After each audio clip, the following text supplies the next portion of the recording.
Adriana. And I'm Jen. And welcome to another exciting season of Two Moms in the Kitchen. This season is sure to bring you some great new recipes, many tips and tricks for working in the kitchen, a whole lot of good conversation, and a great deal of fun. We know that the world looks a little different now, but we hope that we can bring some joy and laughter into your home each episode. We are so excited to be back.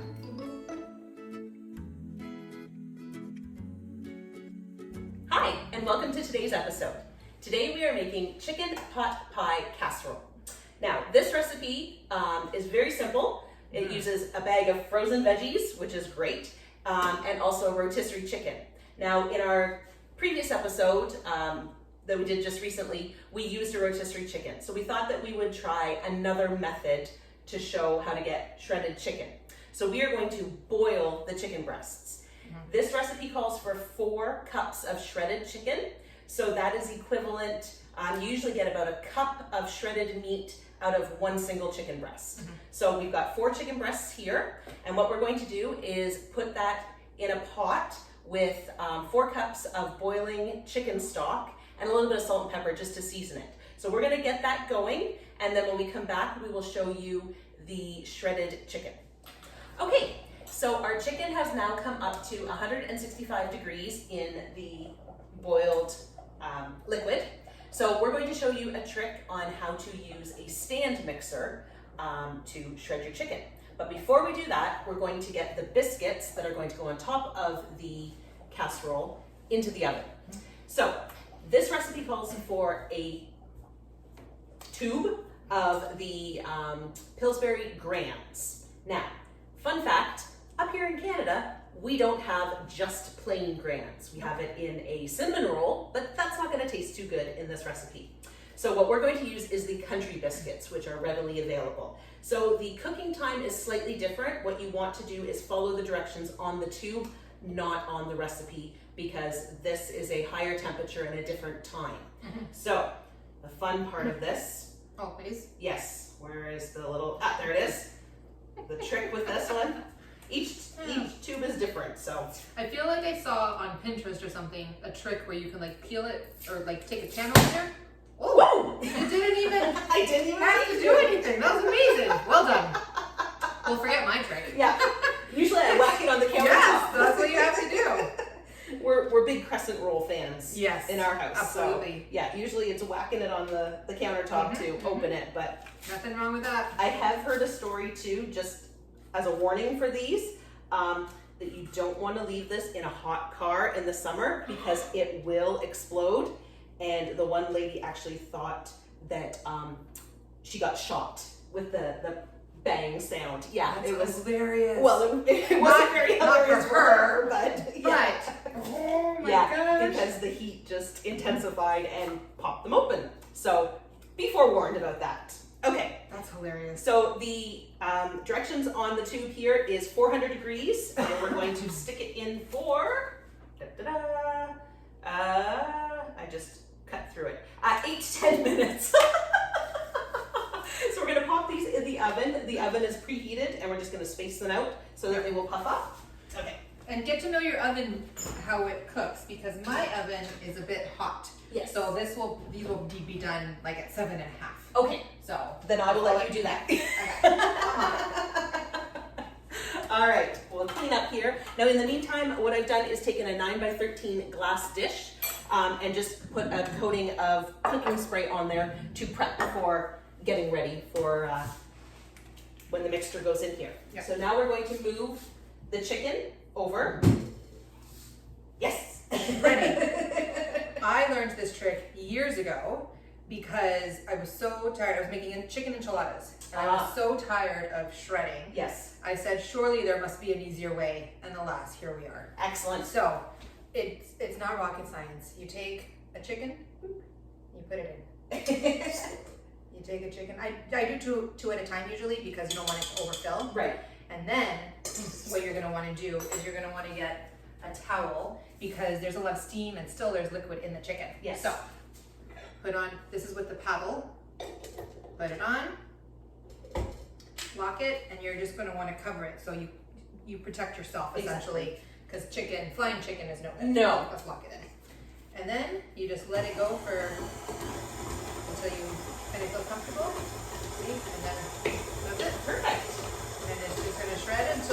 your desired consistency. And you said that shredding it hot is... Shredding it hot is way better. Yes. In fact, I forgot that, and I made, what did I make the other day? I made, chicken, broccoli casserole with Yes. chicken in it, and I did it when it was cold, and the chicken kind of disintegrated a little bit. Hot is always better. Plus, usually when you're doing it hot, it's still got a little bit of the liquid in it and all of that, and that just helps with the shredding process. Absolutely. I want a little bit more. And occasionally there will be a piece here or there that like didn't quite shred all the way, but Yeah. I mean, here we go. And I will show you the masterpiece. Shredded chicken. Oh, fantastic. You know, and so like I said, there's occasionally a piece, so we'll just, ooh, Hot. it's very, very hot. Yes. Use another fork. But you know, just kind of play around with it, no big deal. And sometimes those extra big pieces of non-shredded chicken are just like a little extra treat. Absolutely. Okay, and then we do the other two. And save your fingers, save your forearms, like everything. Wrists, Everything.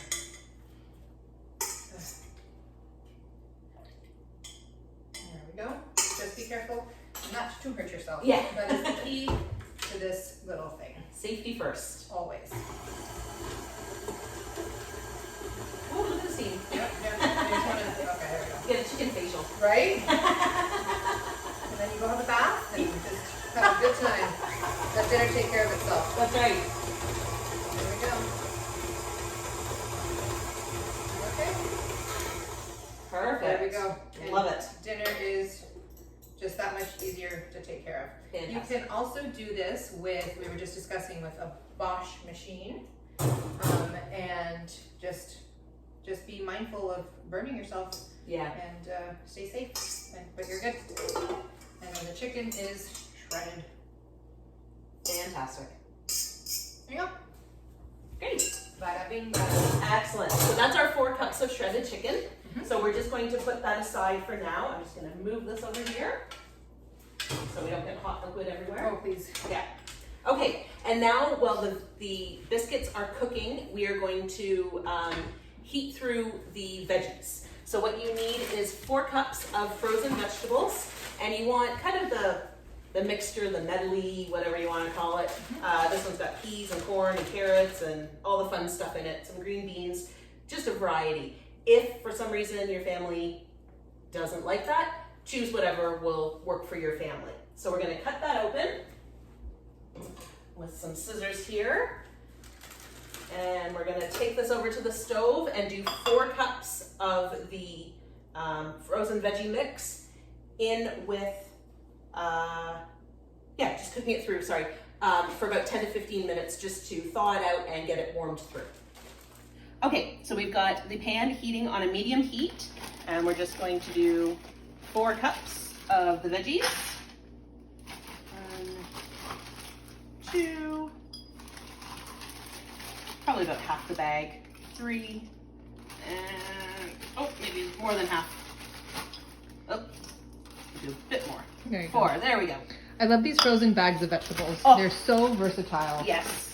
I used to do when my kids were babies and would eat whatever I put in front of them. Yes. I Oh, found, those days. oh, it's so amazing.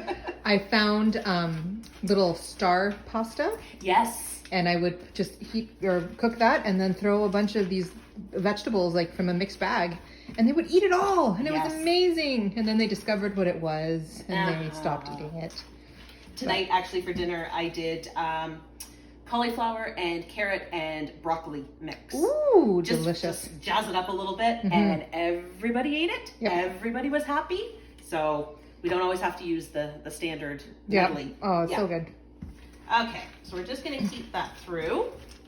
It's going to take a couple of minutes because it is frozen. So we just want to. Now, in all honesty, you could probably just quickly throw it in the microwave to defrost it if you wanted to do that. But we're going to follow the recipe fairly close. That's okay. All right. And I did hear the 1 minute timer on our biscuits. Yep, so we'll check those. See how they're doing. In about 30 seconds. Nothing quite lines up as we want it to. No, it doesn't. That's okay. This is real life cooking. Sometimes you just have to sit around and That's right. finish cooking. Oh dear. This looks really good. Mm-hmm. With the green beans in it and the carrots and the corn and the peas. I'd eat it. Okay, so our veggies are warmed through. So now what we're going to do is combine everything. So we're going to put our chicken in here. So make sure that you use a big pan. That's why I like this nice deep one, because it holds a lot. So we'll put that in there. Next, we are going to add in 2 cups of whole milk. That's going to make it nice and creamy. Nice sauce there. Now, we are also going to add in 2 cans, or the equivalent of 2 cans of cream of chicken soup. I did the homemade version that we did Season 1. Season 1, yeah, like last year. Holy moly. Early in season 1, yes, I want to say. Yeah. So I made this earlier today. It delicious. kind of gelled a little bit, but that's okay. But that's what it looks like when it comes out of a can. It does, that's right. And this took me about 15 minutes to make, and I know exactly what's in here. So there's no extra hidden stuff in there. Is this like a cream of anything kind of thing? This one I did as a cream of chicken. So I used chicken stock, and I also used a bouillon cube in it. Okay. For extra flavor, they said. But yes, you could put mushrooms in it and do a cream of mushroom soup. You could Perfect. do a nothing soup if you didn't want any flavoring in there. Yeah. So we'll put that there, and then we're just going to add a little bit of salt and pepper. So a half a teaspoon of pepper. There we go. And the cream of anything soup is already seasoned as well, so you don't have to necessarily add more in, just to your taste. Actually, I think I'm just going to do a half a teaspoon of salt as opposed to the full teaspoon. There we go. And a half a teaspoon of garlic powder for some extra flavor. There we go. Perfect. All right, so now we are just going to gently combine all this. So we're just gonna move everything around, and this is basically your chicken pot pie, your filling for it. Delicious. And we've taken the biscuits out of the oven over here, so they are just slightly cooling a little bit while we combine all of this. Just have some patience, and it'll all come together eventually. Well, the chicken absorbs a lot of the liquid too. Yeah, and the milk will help loosen up the cream of anything soup. So yeah, we just got to stir it around, but that looks yummy. Yep. Well done. All right. So we're just getting it all combined and warmed through. So a couple of minutes on the stove here, just to get everything mixed together and married. And then we're going to dump it into our 9x13 pan, top it with those biscuits, add a little bit of butter on top of the biscuits, and into the oven. Like, so good. Easy, yeah. This is something that you could easily do the night before. Absolutely. And just cool, or put the mixture in the fridge, and then just bake the biscuits when you get home. That's right. Pop it all in the oven, because it's not even that long in the oven. No. Either. No. So it's it says 10 to 12 minutes in the oven, and then you tent it with tin foil and do another 10 to 12 minutes. So that's easy. Like 20, 25 minutes, and you're done. Yeah. So, but to have all the work done beforehand is amazing. Exactly. And even so, it wasn't a lot of work either. No, not at all. That's why I feel good about doing it like the night before. That's right. Because I'm always exhausted the night before. But when I'm doing it, or when I'm putting it together the next day, I'm like, man, past Adriana did good. That's right. All right, this looks quite divine. It's nice and creamy. Nice color in there. Beautiful. Yes. So we're going to take it over to the island, and we are going to put it into the 9x13 dish. Okay, so now we are going to transfer, I need both hands here. Transfer this into, and try not to make it a huge mess. Look at that. Perfect. Now you could probably even divide this up if you wanted to do, one now and one later. Or if you have a smaller family, if you're only 2 or 3. That's right. Absolutely. Oh, that looks so yummy. Well done. Okay, and now what we're going to do is put these on here, just like this. So let's see. Perfect. Have to spread them out a little. This is where the grands would have come in. Exactly. Yeah, they kind of puff up a bit more. Maybe you could cut them in half. Maybe. You know? Yeah, that might be an idea. Yeah. But, yeah. Well, we'll scatter them a little bit. Not perfect, but good. Not bad. Okay, so now we're just going to melt 2 tablespoons of butter, and then we're just going to drizzle the butter over top of these, and then stick them back in the oven. Oh, so good. We'll just nuke this quickly. Okay, so we've got the melted butter now, and we're just going to brush the tops of these. Like this can get any better. Oh my gosh, Oh, it's delicious. So excited. All right. Make sure not to miss any of them. Looks good, good, good. There we go. Okay, and now we are going to pop this into a 375 oven for 10 to 12 minutes. And then, like I said, then we're going to put tin foil over top, tent it over, and do another 10 to 12 minutes, just so that the biscuits don't burn. Mm-hmm.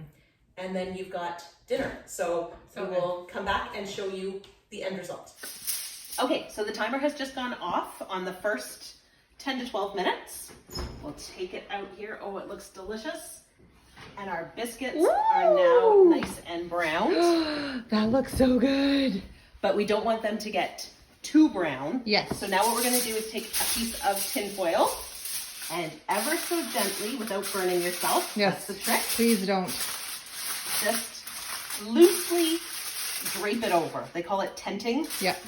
Doesn't have to be fancy schmancy. Okay. And now we're going to pop it back in the oven. So this is going to stop the browning process, but still allow the filling to cook or to heat through. Okay, so we're going to put that back in carefully because it's liquid. So don't slosh it around too much. And we're going to put it in for another 10 to 12 minutes, and then we will take it out and see the finished result. Okay, so the timer just went off. We're going to pull out our chicken pot pie Casserole. casserole. Yep, thank you. I didn't finish my train of thought there. Okay, get your arm workout. Oh my goodness, that's heavy. Ready? The big reveal. Oh, beautiful. Look at that. So the tin foil really worked well in not burning the biscuits, and everything is kind of bubbly and delicious. Looks so good. So we hope that you enjoyed this episode. If you've given it a try, let us know with a comment or a like, and subscribe to our videos.